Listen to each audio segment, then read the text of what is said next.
ప్రియులరా, గడిచిన దినంలో మనం సువార్తలో ఉన్నటువంటి 2 భాగాలు.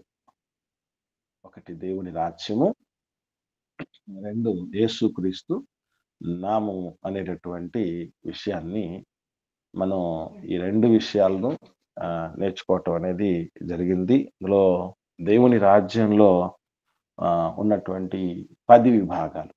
10 విభాగాల గురించి మనం టూకీగా నేర్చుకోవటం జరిగింది. అందులో తండ్రైన దేవుడు, పరిశుద్ధాత్ముడు, దేవదూతలు, మానవుడు, మానవుని యొక్క పతనం, మానవుడి పతనానికి దేవుడి యొక్క విమోచన పథకం, దేవుని సంకల్పం, ఈ విషయాలన్నీ కూడా ధర్మశాస్త్రం నుండి విడుదల, జీవితమును గూర్చినటువంటి సత్యం. ఇలా 10 అంశాలు ఉన్నాయి అన్నటువంటి విషయాన్ని మనం టూకీగా నిన్నటి దినాన నేర్చుకోవటం జరిగింది. ఈ సమయంలో మనం మరి యేసుక్రీస్తు నామమును గూర్చినటువంటి సత్యం అనేటటువంటి దాంట్లో మొట్టమొదటిది ఏంటంటే క్రీస్తును గూర్చిన సత్యం అనే పాఠం. అంటే క్రీస్తును గూర్చిన సత్యం అంటే అసలు మనందరికీ నిజంగానండి క్రీస్తును గురించి చాలా తెలుసు అనుకున్నాం. క్రీస్తుని గురించి మనందరికీ చాలా తెలుసు అనుకున్నాం. కానీ ఆయన గురించి తెలుసుకోవటం, దేవుని గురించి తెలుసుకోవటం ఎంత కష్టమో అంత కష్టమైంది. ఎందుకనంటే యేసుప్రభుల వారు మాట్లాడుతూ యోహాను సువార్త 17వ అధ్యాయము 3వ వచనంలో ఒక మాట అంటాడు. మనందరికి తెలుసు, ఒకసారి చూద్దాం. యోహాను సువార్త 17వ అధ్యాయం 3వ వచనం ఒకటి చదవండి. అద్వితీయ సత్యదేవుడివైన నిన్నును నీవు పంపిన యేసుక్రీస్తును ఎరుగుటయే నిత్య జీవము. అంటే తండ్రైన దేవుణ్ణి తెలుసుకోవటం ప్లస్ యేసు ప్రభువును గురించి తెలుసుకోవటం, ఇవి 2. అంటే తండ్రి అయిన దేవుణ్ణి తెలుసుకుంటే అది ఎంత కష్టమో అంతే కష్టం ప్రభువు గురించి కూడా తెలుసుకోవటం. తండ్రి అయిన దేవుడి గురించి తెలుసుకుంటే ఏమొస్తుందో అదే వస్తుంది ప్రభువు గురించి తెలుసుకుంటాని. తండ్రితో పాటుగా ఆయనకి ఎంత విలువందో, ఎంత వాల్యూ ఉన్నదో అంతే వాల్యూడ్గా తన గురించి కూడా చెప్తున్నాడు ప్రభు. గమనించాల్సిన విషయం అంటే ఆయన గురించి నిజంగా తెలియనటువంటి వాళ్ళు అనేకులు ఉన్నారు. ఈవెన్ దేవుని పిల్లలుగా ఉన్నటువంటి వాళ్ళలో కూడా ఆయన గురించి తెలియనటువంటి వాళ్ళు ఎంతో మంది ఉన్నారండి. ఎందుకు మనం మహా పండితులని పిలువబడుతున్న వాళ్ళు కూడా ఈ మధ్యకాలంలో ఏం చెప్తున్నారంటే అసలు అవన్నీ మీరు వింటే మీరు ఆశ్చర్యపోతారు, నవ్వుకుపోతారు. ఏంటి ఎట్లా తయారయ్యారు పండితుల్లో కూడా అని అనిపిస్తుంది మీకు. అందులో ఏంటంటే యేసు ప్రభుల వారట మరియమ్మ గర్భములోకి రాక మునుపు ఆయనకు ముందటి చరిత్ర లేదట. మానవుడు ఏ విధంగానైతే తల్లి గర్భంలో పడ్డ తర్వాత చరిత్ర మొదలవుతుందో మరియమ్మ కడుపున పడిన తర్వాతనే యేసు ప్రభుల వారికి ఉనికి మొదలైందట. అంతకు మునుపు ఆయన లేనే లేడు అని మాట్లాడుతున్నారు. ఏమండి, నేను అడుగుతున్నాను, యేసు ప్రభుల వారు సరే ఇది ఇది మన పండితులు మాట్లాడుతున్నారు, కొంతమంది పండితులుగా పిలువబడుతున్నారు మాట్లాడు. ఇక పట్టణ వాళ్ళు గిట్టని వాళ్ళు చాలా మంది ఉన్నారు కదా, విరోధులు కూడా. క్రీస్తు విరోధులు అనేటువంటి బైబిల్ విరోధులు, దైవ విరోధులు ఉన్నారు కదా, సత్య విరోధులు ఉన్నారు కదా. వీళ్ళేం మాట్లాడుతున్నారంటే ముఖ్యంగా మన దేశంలో ఉన్నటువంటి వేరే విశ్వాస వర్గానికి సంబంధించినటువంటి వాళ్ళు ఏం మాట్లాడుతున్నారంటే, అరే మీ దేవుడు ఈ భూమి మీదకి వచ్చి ఆయన 2000 సంవత్సరాల క్రితం వాడేరా? మా దేవుళ్ళు లక్షల కోట్ల సంవత్సరాల నుంచి ఉండడం జరిగిందిరా. భూమి మీద ఏ దేవుడు అనేవాడు పుట్టకమునుపు నుంచే మాకు ఆ దేవుళ్ళు వెలిసినటువంటి వాడు. నిన్నగాక మొన్న పుట్టినటువంటి వచ్చారా మీ దేవుడు అని మాట్లాడు. సో వీటన్నిటిని మనం బేస్ చేసుకుంటే మనకు అర్థం కావాల్సిన విషయం ఏంటంటే యేసు ప్రభుల వారు అసలు ఎప్పటి వ్యక్తి, ఎప్పటి వాడని ఎలా మనం కన్ఫర్మ్ చేసుకోగలం? కొన్ని కొన్ని సందర్భాలలో యేసు ప్రభుల వారిని ఆనాటి కాలంలో ఉన్న యూదులే అపార్థం చేసుకున్నారు. ఎలాగూ? నువ్వు అబ్రహాము కంటే గొప్పవాడివా? నీకు ఏ 10 సంవత్సరములైనను లేవే అంట. అంటే వాళ్ళ ఉద్దేశ్యం ఏంటి అంటే, ఆయన అంత పెద్దవాడేం గాదు. అంత పెద్ద వయసున్నోడేం గాదు. అంత చరిత్ర ఉన్నవాడేం కాదు. అంత పూర్వ చరిత్ర ఏం లేదు. అబ్రహాం గారు పెద్దవాడు. ఎప్పుడో పూర్వీకుడాయన. మన పితరుడు. దావీదు గారు పూర్వీకుడు. నువ్వేంటి మా మా మధ్య పుట్టి పెరిగావు కదా నువ్వు. నువ్వేంటి మళ్ళీ నువ్వు అబ్రహాం గారి కంటే ముందున్నానంటావు? యేసుప్రభులా చెప్తాడు. అబ్రహాము కంటే నేను ముందున్నాను అంటాడు. అంటే అబ్రహాం గారి కంటే ముందు మాత్రమే ఉన్నాడా పోనీ? ఎప్పటివాడాయన? ఆయన గురించినటువంటి సత్యం ఏంటి? ఆయన ఎప్పుడు ఎక్కడ ఈ భూమి మీదకి నిజంగా మరియమ్మ గర్భంలోనికి రాక మునుపు ఆయన ఎక్కడ ఉన్నాడు? ఏమై ఉన్నాడు? ఏం చేస్తున్నాడు? ఇది చాలా మందికి తెలీదండి. చాలా మందికి తెలీదు. సరే ఇప్పుడు నేను అడుగుతున్నాను. క్రీస్తుని గురించిన సత్యంలో ముందుగా అసలు ఆయన ఎప్పటి వాడని మనకు లేఖనాలు సెలవిస్తున్నాయి. ఎలా మనం కన్ఫర్మ్ చేసుకోవాలంటారు? చెప్పండి. సామెతల గ్రంథము 8వ అధ్యాయము 22వ వచనం ప్రకారమన్న పూర్వకాలమందు తన సృష్టి ఆరంభమున తన కార్యములలో ప్రథమమైన దానిగా యెహోవా ఆయనను కలుగజేస్తున్నాడన్న. అమ్మ ఇక్కడ ఒక చిన్న విషయం. మనకు సామెతల గ్రంథానికి సంబంధించి ఒక క్లారిఫికేషన్ అందరూ గుర్తుపెట్టుకోండి. దాని విషయంలో చాలా వివాదాలున్నాయండి. ఎలాగు అనంటే చిన్న ఎగ్జాంపుల్ అన్నమాట. జ్ఞానము అని చెప్పబడింది అక్కడ. కదండీ! జ్ఞానానికి ఒక వ్యక్తీకరణ రూపం ఇచ్చి జ్ఞానము ఘోషించుతున్నదని మాట్లాడటం జరిగింది. ఒక వ్యక్తిగా చెప్పటం జరిగింది. కదా! రైట్. అంటే జ్ఞానం అని చెప్పబడిన ప్రతి చోట యేసుప్రభు అని తీసుకోవాలా? లేదన్నా. జ్ఞానం అని చెప్పబడిన ప్రతి చోట యేసుప్రభు అని మనం తీసుకోవడానికి లేదు. దీనికి సంబంధించినటువంటి అనేకమైన వివాదాలున్నాయి. కాబట్టి ఇప్పుడు సామెతల గ్రంథాన్ని మనం కాసేపు పక్కన పెడదాం.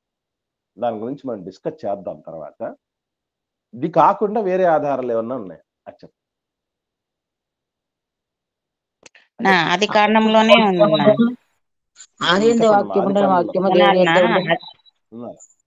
ఆది కాండంలోనే 1వ అధ్యాయము 26వ వచనంలో దేవుడు మన స్వరూపమందు మన పోలిక చొప్పున నరులను చేయదుమన్నాడు కదనా. వెరీ గుడ్ అమ్మా. గుడ్ అమ్మా. Very good.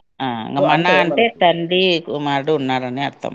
వెరీ గుడ్ అమ్మా. Very good. అంటే ఇటువంటి వాటికి తిరుగులేనటువంటి ఆధారాలు ఇవి.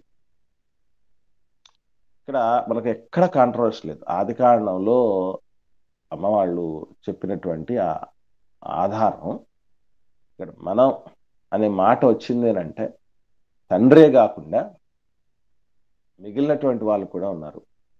ఉంటేనే కదా మోర్ దాన్ వన్, ఒకరికంటే ఎక్కువ ఉంటేనే ఆ ప్లూరల్ వర్డ్ సర్వనామం అనేది మనం అది బహువచనం అనేది వాడతాం. అదొకటి. ఇంకా ఇంకా బలంగా వాక్యం ఉండను, వాక్యము దేవుని యొద్ద ఉండను, వాక్యమే దేవుడు అయ్యండి, నాకు వాక్యమే శరీరధారి కృపా సత్య సంపన్నుడుగా మన నివాసం వచ్చిందని మాట. వెరీ గుడ్ అమ్మా. ఇదొక వ్యాలిడ్. నేను అడుగుతున్నాను, ఇప్పుడు ఆది అంటే ఎప్పుడు?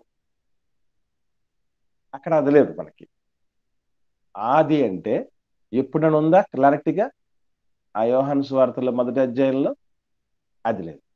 ఇంకొకటి మనకు ఆది కాండంలో కూడా మన స్వరూపం మందు మన పోలిక చొప్పున అంటే మానవుడైతే పుట్టలేదు కానీ సృష్టి అయితే పుట్టింది కదా. ఈ మాట చెప్పే సమయానికి సృష్టి అయితే పుట్టింది కదండి. పుట్టిందండి. నా ప్రశ్న అర్థం అవుతుందండి. సృష్టి అయితే పుట్టేసింది, సృష్టి అయిపోయింది కదా. 6వ దినాన్న మాట్లాడుతున్నాడు. 6వ దినాన్ని కదా మానవుడిని చేసింది. ఆరో దినాన మాట్లాడుతుంది. అంటే ఈలోపే అప్పటికే ఏమన్నా 5వ రోజు, 4వ రోజు, 3వ రోజు ఏమైనా యేసుప్రభు వచ్చేసినాడా? అదంటే ఎప్పుడు? వీటన్నిటికంటే మరింత స్పష్టంగా అంటే సృష్టి ఆరంభం మానవుడు పుట్టుక కంటే ముందు అయితే ఉన్నాడు అనేది ఒక క్లారిటీ ఉంది.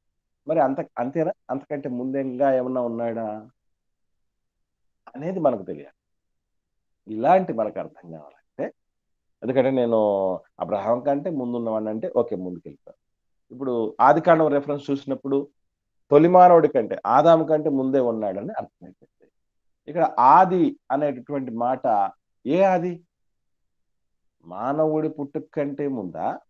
లేకపోతే ఈ సృష్టి కూడా పుట్టుకకు ముందా? సృష్టి కూడా పుట్టక అంటే ముందు అయితే మనకు ఆధారం ఏంటి? సమస్తమైన ఆయన మూలంగా ఇటువంటి పరిస్థితి. కలిగినది ఏది ఆయన లేకుండా కలగలేదు.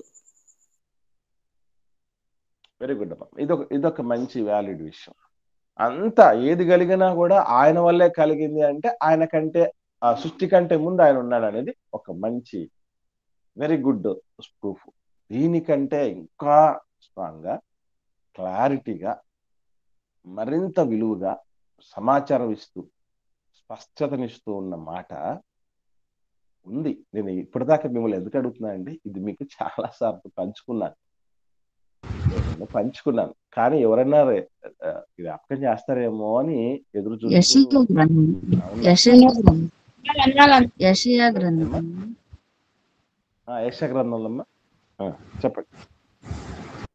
సృష్టి ఆరంభమునకు ముందు నేనున్నాను. అదే గుర్తు. యెషయాలో కాదమ్మా, అది యెషయా కాదమ్మా. ఒకసారి నేను చెప్తాను. యోహాను సువార్త 17వ అధ్యాయము 5వ వచనం. యోహాను సువార్త 17వ అధ్యాయము 5వ వచనం చదవండి. తండ్రి, లోకము పుట్టక మునుపు నీ యొద్ద నాకు ఏ మహిమయుండెనో ఆ మహిమతో నన్ను ఇప్పుడు నీ యొద్ద మహిమపరచుము.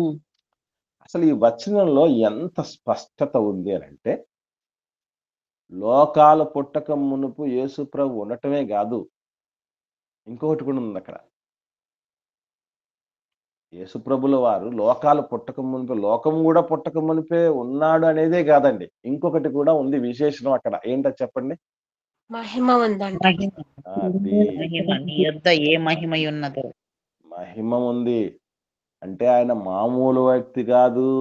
లోకం పుట్టక మునుపు నుంచి కూడా మహిమాన్వితుడు ఆయన.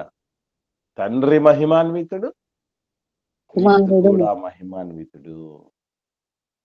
కాబట్టి ఆయన అంటే ఇక్కడ స్వయంగా యేసుప్రభు చెప్తున్నాడు, తండ్రితో మాట్లాడుతూ చెప్పినటువంటి మాట. ఆయన మాట సత్యం కదా. కాబట్టి లోకం పుట్టక మునుపు ఆయన ఉండటమే కాదు, మహిమతో ఉన్నాడు ఆయన. అందుకే నేను క్రిస్మస్ పాట రాస్తూ స్టార్టింగ్ లోనే ఒక మాట చెప్పాను, ఎవరికైనా గుర్తుందండి? క్రిస్మస్ పాటలో మహారాజు మహిమగల మహారాజు మన కోసమే పుట్టేనని అని అక్కడ ఆ లైన్ అదే తీసుకోవడానికి ఇదే ఆధారం. కాబట్టి ఆయన సృష్టి పుట్టక ముందు నుంచే ఉన్నాడు. సృష్టి పుట్టక ముందు నుంచి కూడా యూదుల రాజుగా పుట్టినవాడు. పుట్టుకతో రాజు అనేది మనకు తెలుసు, పుట్టక ముందే మహిమాన్వితుడని మనకు తెలీదు. అర్థమైందండి? పుట్టి ఒకడు రాజు అవుతాడు, అదే వండర్ అనుకున్నాం మనం కదా.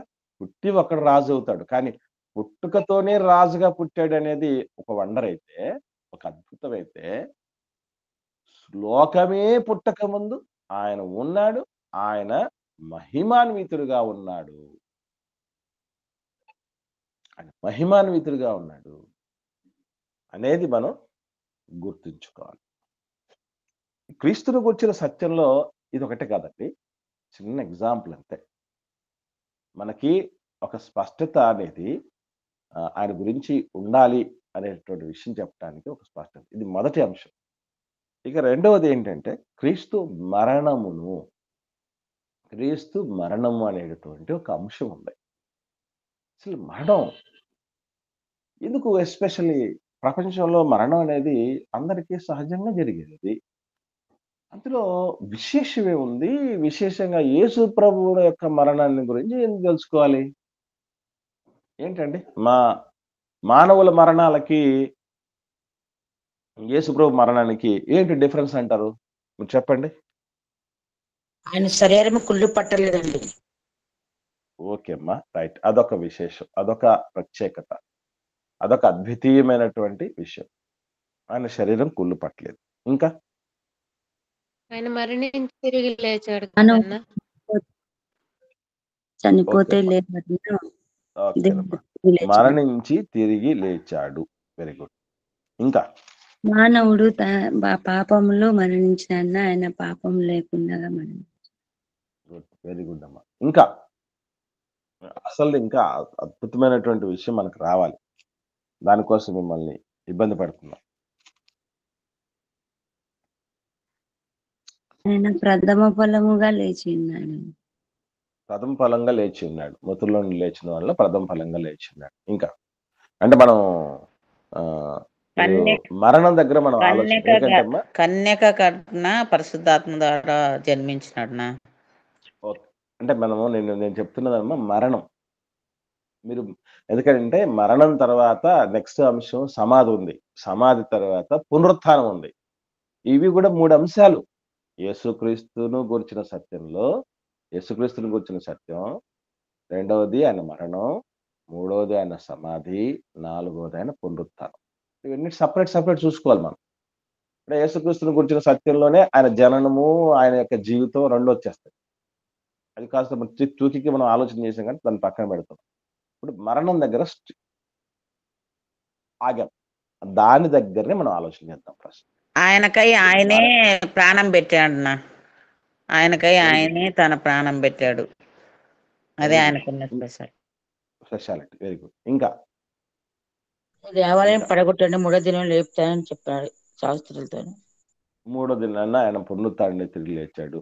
అదే ఆయన మరణం. అందరి మరణం అంతా ఎప్పటికీ లేనటువంటి పరిస్థితి ఉంటే ఆయన లేచాడు. అది ఓకే. ఇంకా?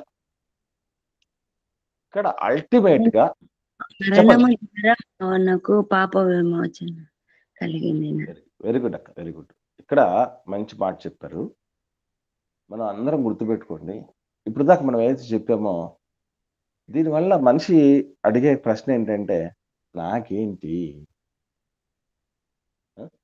ఆయన 3వ దినానికి తిరిగి లేచాడు, నాకేంటి? ఆయన కుళ్ళు పట్టలేదు, నాకేంటి? ఆయన ఇష్టపూర్వకంగా ప్రాణం పెట్టాడు, నాకేంటి?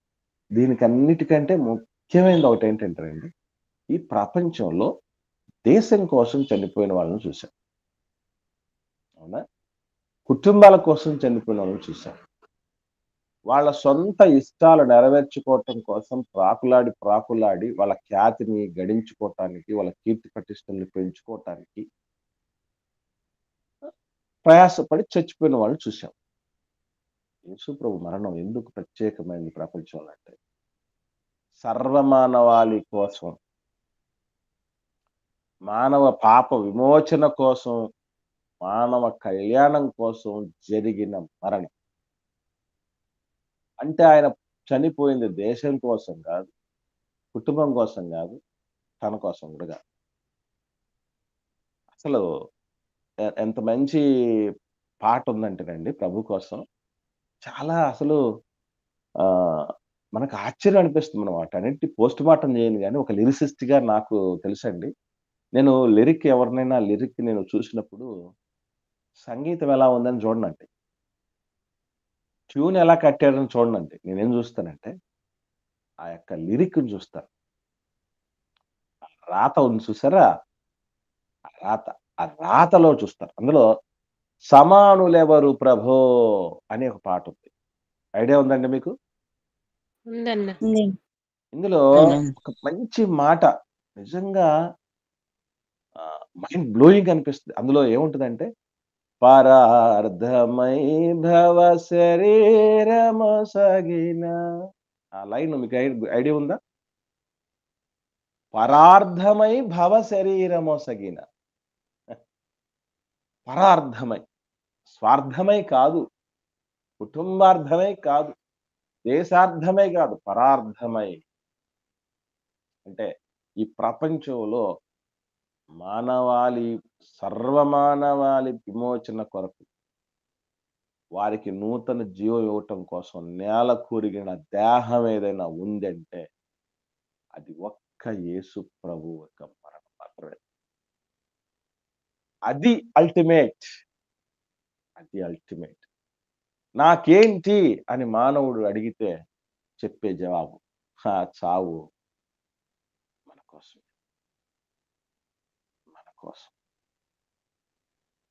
మనం చచ్చిపోతాం. ఆయన లాంటి చావు అంటారా? మన ముందున్న పితరులు చనిపోయారు చాలా మంది. ఆయన లాంటి చావేనా? భవిష్యత్తులో చనిపోబోతారు. ఆయన లాంటి చావేనా? కాబట్టి అది అల్టిమేట్ డిఫరెన్స్. యేసు ప్రభు మరణానికి, మానవులకున్న మరణానికి ఉన్న డిఫరెన్స్. మనకి ఇది తెలియాలి. మనం చెప్పాలి కదండి, లోకానికి చాటాలంటే ముందు తెలియాలి కదా. అందుకే మీకు చాలా మంది తెలియని విషయం ఏంటంటే, అందరికంటే ముందు యూదులకే ఎందుకు చెప్తారు తెలుసండి? మొత్తం సత్యమంతా యూదులకే ఎందుకు చెప్తారు తెలుసు దేవుడు? ఇప్పుడు మేము టీచర్లం అండి. ముందు టీచర్లకు కదా ట్రైనింగ్ ఇవ్వాల్సిందే. టీచర్ ట్రైనింగ్ సెంటర్ కదా. ఇప్పుడు డిఎడ్, టీటీసీ అని, బిఎడ్ అని, ఎంఎడ్ అని, ఇవన్నీ వాళ్ళకి ట్రైనింగ్లు. ఎందుకు వాళ్ళకి చెప్పాలి? ముందు చదువు వస్తే కదా ప్రపంచానికి చెప్పడానికి కదా. కాబట్టి ముందు తన ప్రజలకి మనకు కావాలి, అన్ని తెలియాలి. మనకి ఎంత తెలిస్తే అంత స్పష్టతతో ఉంటాం, అంత ధైర్యంగా ఉంటాం, అంతగా మిగతా వాళ్ళకు నేర్పించగలం. అందుకే చూడండి, మరణం ఎన్నిసార్లు మనం ప్రభు మరణం గురించి ఆలోచించలేదు. ఎన్ని గుడ్ ఫ్రైడేలు వెళ్ళలేదండి. కానీ ఆ ఫోకసింగ్ అసలు పాయింట్ దగ్గర మనం నిలవాలి. ఇది మరణం గురించి. ఇది రెండో విషయం, క్రీస్తుని గురించిన సత్యం. రెండోది క్రీస్తు మరణాన్ని గురించిన సత్యం. మూడోది ఏంటి? క్రీస్తు సమాధి. అంటే క్రీస్తు సమాధికి గురించినటువంటి సత్యం కూడా. ఆ సమాధి కోసం ఏం సత్యం ఉందంటారండి? క్రీస్తు సమాధి కోసం ఉన్న సత్యం ఏంటంటారు? ఆయన సమాధి గురించి కూడా ఏం నేర్చుకోవాలంటారు? సమాధి భద్రం చేస్తారు కదయ్యా బాగా. రైట్, వెరీ గుడ్ అమ్మా. మొట్టమొదటిది, అసలు ఈ ప్రపంచ చరిత్రలో ఇప్పటి వరకు సమాధికి కావలి కాసిన పరిస్థితులు కలిగిన సమాధి ఎవరిది లేదు, ఎవరిది రాదు. ఎప్పుడన్నా చూసారా మీరు? ఎవరి సమాధికైనా కావలి కాస్తున్నటువంటి పరిస్థితులు చూసారా? ముద్ర వేసి, రాజముద్ర వేసి, దేశపు ముద్ర వేసి, దానికి గట్టిగా గొలుసులు వేసేసి దాని పక్కన బయట కాపలా కాస్తున్నటువంటి వాళ్ళని చూసారు ఎప్పుడైనా మీరు? మరి చచ్చిపోయిన తర్వాత పూడ్చి పాతేసిన మీరు ఎప్పుడైనా గమనించారా? సమాధి తోటలో ఎంతసేపు ఉంటామండి మనం? మన వాళ్ళని పాతేసిన తర్వాత ఎంతసేపు ఉంటాం? అంతే అన్న, పాతి పెట్టుకునే వచ్చేస్తాం. అంతే, ఇంకా లేటే వెనక్కి కూడా తిరిగి చూడకుండా అది వచ్చేస్తాం. ఏదో చెప్తారు చాలా మంది పెద్దోళ్ళు కూడా, సాగుతా వెనక్కే తిరిగి చూడకూడదట. వెనక్కే తిరిగి చూడకుండా పోతాం.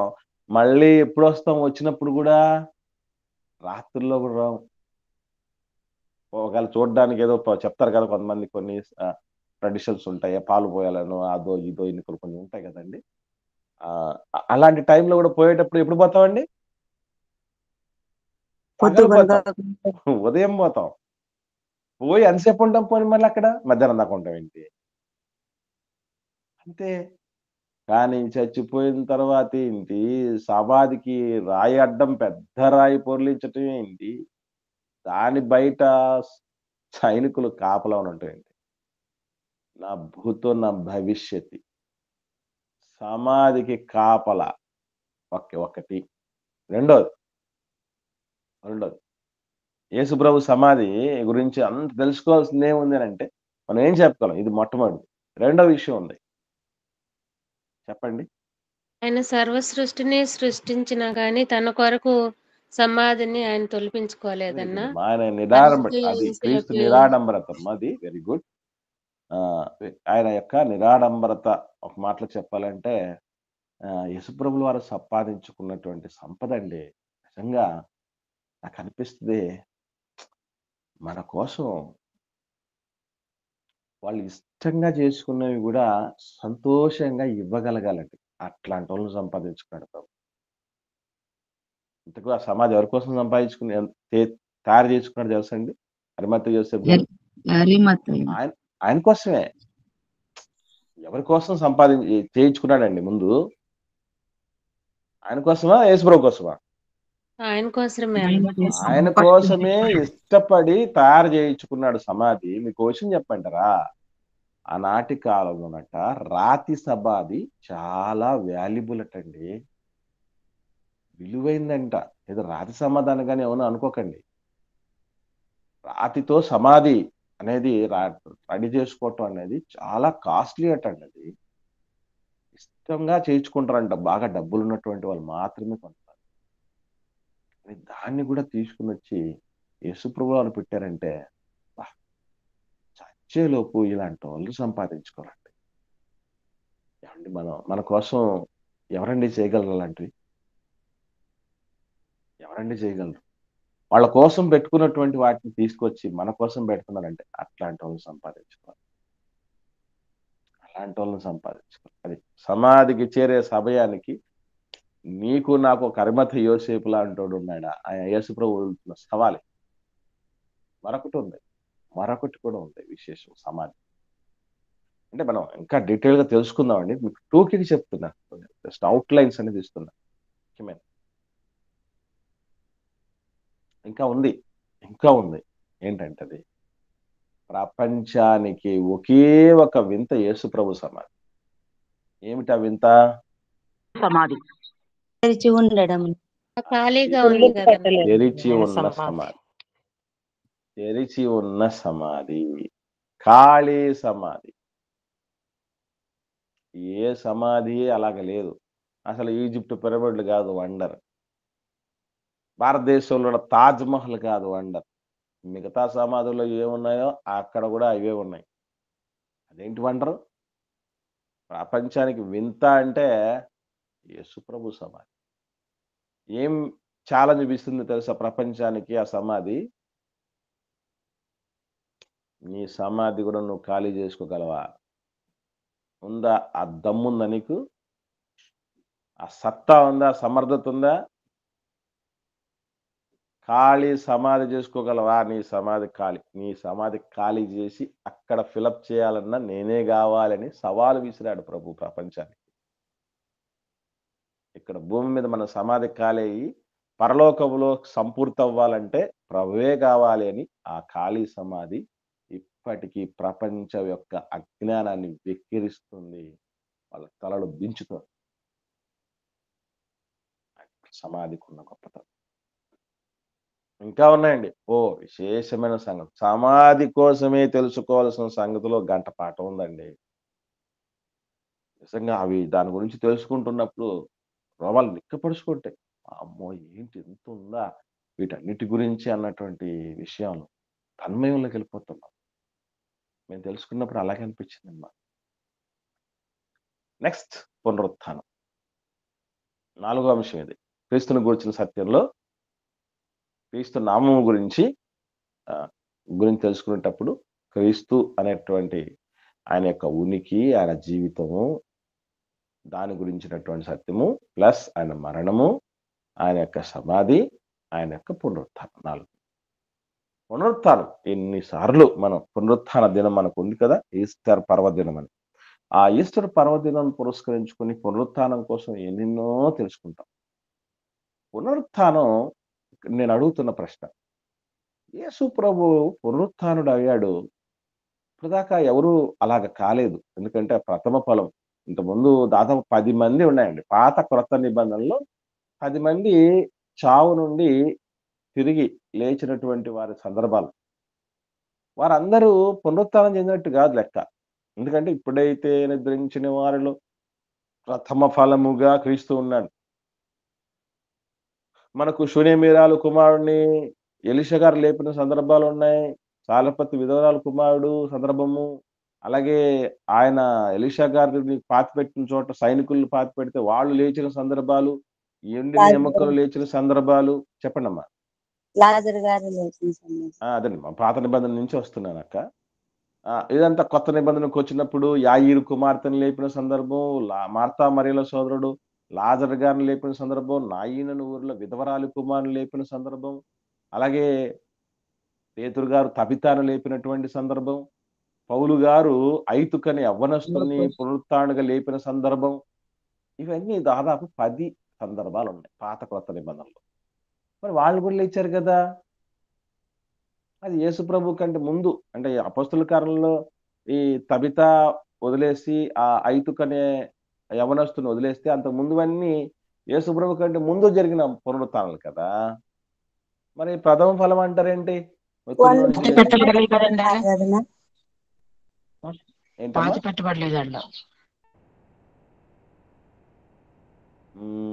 పెట్టబడలేదు. వాళ్ళు చనిపోయి మళ్ళీ తిరిగి లేచినా కూడా మళ్ళీ చనిపోయారన్న. అదమ్మా, అది డిఫరెన్స్. ఇది గుర్తుపెట్టుకోండి. వాళ్ళు మళ్ళీ చనిపోయారు, ఎందుకంటే మరణం రుచి చూడక బ్రతికినాడు. వాళ్ళను దేవుడు తన మహిమ కోసం వాడటం జరిగింది. లేపారు, మళ్ళీ వాళ్ళు చనిపోయారు. అది మనం గుర్తుపెట్టుకోవచ్చు. వాళ్ళకి మహిమ దేహాలేం రాలే. పునరుత్థానం జరిగినా కూడా వాళ్ళకి అది తాత్కాలికమే, వాళ్ళు మళ్ళీ చనిపోయారు. అది డిఫరెన్స్. యేసుప్రభు పునరుత్థానానికి మిగిలిన వాళ్ళ పునరుత్థానానికి ఉన్న డిఫరెన్స్ ఇది మనం గుర్తుంచుకోవాలి. ఇక 5వ అంశం ఉంది.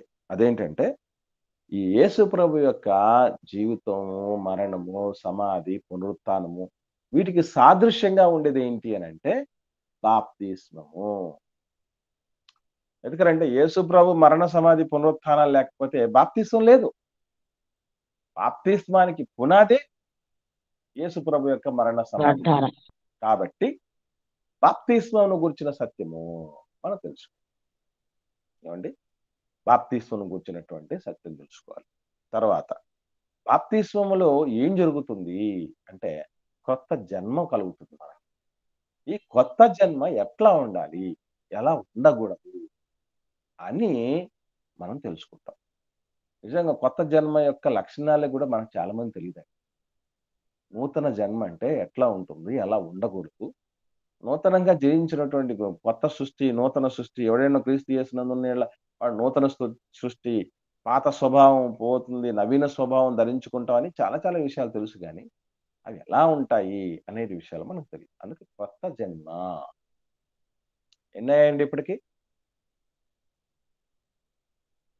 5 అయినాయన్న. 5ఏనా? అవునండి. 6 అయ్యాయి.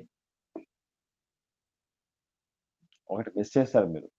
ఒకటి క్రీస్తుని గురించిన సత్యం, రెండవది క్రీస్తు మరణం, మూడవది క్రీస్తు సమాధి, నాలుగవది క్రీస్తు పునరుత్థానం, 5వది బాప్తిస్మం, 6వది కొత్త జన్మ. అంటే బాప్తిస్మం తర్వాత మనకు కొత్త జన్మ వస్తుంది. ఆ జన్మ ఎలా ఉంటుందని తెలుసుకునేది. రెండు ఒకటి కాదు. ఏమండి, ముందు అంటే కొత్త జన్మ ప్రారంభమయ్యేది బాప్తిస్మంలో. ఆ జన్మ ఎలా ఉండబోతుంది, ఎలా ఉండాలి అని చెప్పేది నేర్చుకునేది కొత్త జన్మలో. ఆ డిఫరెన్స్ గుర్తుపెట్టు. ఎన్నయ్యండి? 6 అయ్యాయి. తర్వాత క్రొత్త నిబంధన. ఎందుకంటే ఇది నా రక్తము వలనైన క్రొత్త నిబంధన అంటాడు కదా యేసుప్రభు. కాబట్టి నిబంధన రావటానికి యేసుప్రభు యొక్క మరణమే కారణం గనక నిబంధన కూడా ఆయన లేకుండా కలగలేని పరిస్థితి. కాబట్టి క్రొత్త నిబంధన అనేటటువంటి ఒక అంశం ఉంది. దాని తర్వాత మరి ఇవన్నీ అంటే బాప్తిస్మం ద్వారా కొత్త జన్మకు సంబంధించి కొత్త నిబంధన, వీటన్నిటి యొక్క పాఠవాలు ఇవన్నీ ఎక్కడ మనకు నేర్పించబడుతూ ఉంటాయి అంటే సంఘంలో. సంఘమును గురించిన సత్యం. ఎందుకంటే సంఘం కూడా ఎలా వచ్చిందని మనం నేర్చుకున్నాం. క్రీస్తు యేసు స్వరక్తం ఇచ్చి సంపాదించిన సంఘం.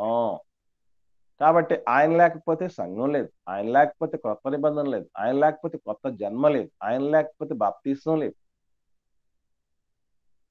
కాబట్టి కొత్త నిబంధన ప్లస్ సంఘం. సంఘం 8 విషయాలు వచ్చాయి కదా. తర్వాత 9వది ఆరాధన. సంఘంలో ఏం చేయాలండి? ముఖ్యంగా ఆరాధించాలి. తండ్రిని ఆరాధించటం అంటే ఎట్లా ఉంటుంది, ఎలా ఉండకూడదు, ఆరాధనకు సంబంధించినటువంటి అంశాలు ఏమున్నాయి, ఇవన్నీ కూడా మనం అక్కడ తెలుసుకోవాలి. ఇది 9వది. 10వది ఆత్మీయ ఎదుగుదల. ప్రభు ఆ విధంగా మనల్ని సంరక్షించింది ఎందుకు? నిబంధననిచ్చింది, కొత్త జన్మనిచ్చింది, కొత్త నిబంధననిచ్చింది, సంఘంలోనికి చేర్చింది, ఆరాధించి ప్లస్ ఎదగటానికి. ఆరాధించే వాళ్ళు ఎదగాలి. ఎదిగినటువంటి వాళ్ళు ఆరాధనను మర్చిపోకూడదు, ఎదుగుతూ ఉండాలి. ఎందుకంటే దేవుడు చాలా క్లారిటీగా చెప్తాడు. మనకు ఎట్లాగైతే భౌతికంగా పెరగటానికి పాలు, పాల తర్వాత అన్నము తర్వాత బలమైన ఆహార మాంస పదార్థాలు తీసుకుంటాము, భక్తి జీవితంలో ఎదగటానికి కూడా అంచెలంచెలుగా వాటిలో ఎదుగుదల జరిగినటువంటి జీవితాలు ఎలా ఉంటాయి అనేది క్రీస్తునామం గురించి ఈ 10 అంశాలు కూడా క్రీస్తునామం గురించినటువంటి సత్యాలు నేర్చుకుంటాం. ఓకేనండి, రైట్. మరలా యేసుక్రీస్తుని గురించిన సత్యం 1వది. 2వది ఆయన మరణం. 3వది సమాధి. అందుకే చెప్తున్నాను, రిపీట్ చేసి చెప్తున్నాను, ఎందుకంటే మిస్ చేసుకుంటారని. దయచేసి నోట్ చేసుకోండి. యేసుక్రీస్తుని గురించిన సత్యం, ఆయన మరణం, సమాధి, పునరుత్థానం, బాప్తిసం, కొత్త జన్మ, క్రొత్త నిబంధన, సంఘము, ఆరాధన, ఎదుగుదల. 10 వచ్చాయా? వచ్చినాయినా. ఈ 10 అంశాల గురించి కూడా మనం నేర్చుకోవాలి. రేపటి నుంచి మనం ఇక మనకు అవుట్లైన్స్ అయిపోయాయి. అవుట్లైన్స్ అన్నీ అయిపోయాయండి. దేవుని రాజ్యంలో గురించినటువంటి సత్యంలో ఉన్నటువంటి విషయాలు ఒక 10 ఉన్నాయి. యేసుక్రీస్తు నామం గురించినటువంటి సత్యంలో 10 ఉన్నాయి. ఈ 10 అంశాల్లో కూడా కూలంకషంగా డీటెయిల్డ్గా మనం మీకు ఒక హోంవర్క్ ఏంటంటే, ఇప్పుడు దేవుని రాజ్యంలో ఫస్ట్ అంశం ఏంటండి? 10 అంశాల్లో మొట్టమొదటి అంశం ఏంటి? 10 అంశాల్లో మీరు 100% దేవుని దైవత్వం, శక్తి. దేవుని రాజ్యంలో ఫస్ట్ ఫార్మోస్ట్ అంశం ఏంటంటే దేవుడు. దేవుని గురించినటువంటి సత్యంలో మనం తెలుసుకోవాల్సిన విషయాలు చాలా ఉన్నాయి. అవన్నీ కూడా మనం డీటెయిల్డ్గా రేపటి నుంచి తెలుసుకునే ప్రయత్నం చేద్దాం. మీరు కూడా దేవుడి కోసం ఎన్ని విషయాలు ఉన్నాయో అవన్నీ కూడా కొంచెం దాని మీద వర్క్ చేసి రావాల్సిందిగా నేను ప్రేమతో మీకు మనం చేస్తున్నాను. ఓకేనండి, రైట్. ఇప్పటివరకు విన్న వాటిలో ఎవరికైనా సందేహం ఏమైనా ఉంటే అడగండి, లేని పక్షాన ఒక ప్రార్థన చేయండి, మనం ముగించుకుందాం.